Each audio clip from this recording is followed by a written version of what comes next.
Badan Pusat Statistik Sumsel mencatat pada Februari Provinsi Sumsel justru mengalami deflasi sebesar minus 0,14%.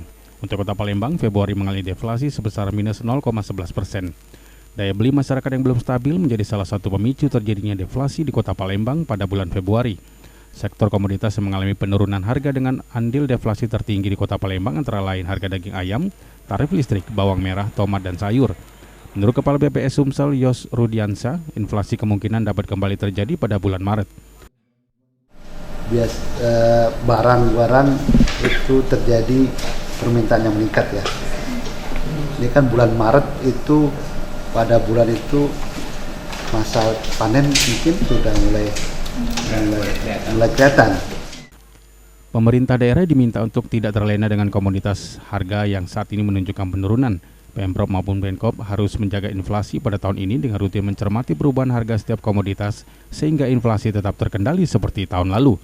Aprianto, PAL TV.